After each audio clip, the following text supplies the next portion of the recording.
So this is a follow-up video to my previous one. I had a couple of questions and I'll answer them in two different videos here. The question was on different types of release in horse archery, and there's a great book which I will post. You'll see a picture of this in the video.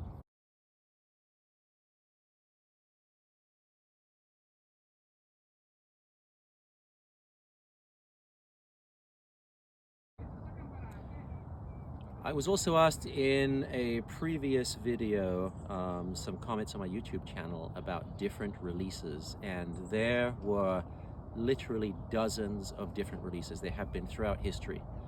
The three most common are the Mediterranean, which I talked about in the previous video, which 3 fingers, some people go 2 fingers. The Mediterranean, which you have your arrow on the left side of the bow.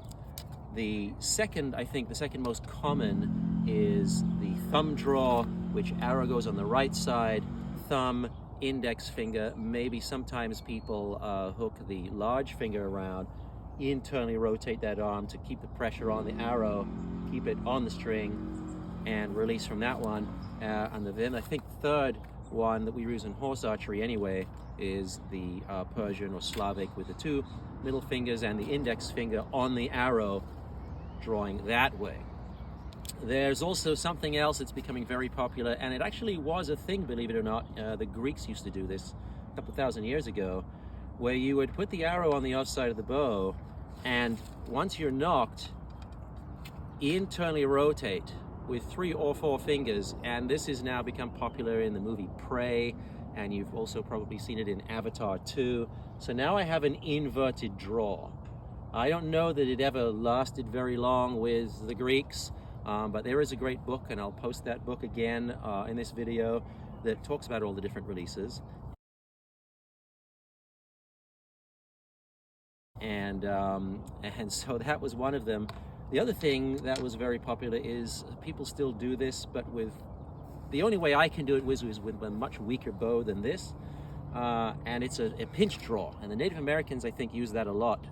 Once you have that arrow knocked, you have your thumb on one side and your index finger on the other side, and you can use it vertically, but the Native Americans, a lot of them would shoot with a horizontal bow like this, and they would use their stealth techniques, from what I understand, to creep closer to their targets and shoot smaller animals, rabbits and so on, with that technique. I can't pinch hard enough to draw even a 30-pound bow. This is a 30-pound bow all the way back. But I'm sure it can be done, and maybe people still do that, so you'll have to look around for that. Again, there were other techniques, different styles of pinch draw, whereby people crossed a finger literally over the string and were pinching with 2 fingers and a thumb. All sorts of different types of draw, but if you look at that book, it'll tell you all about it.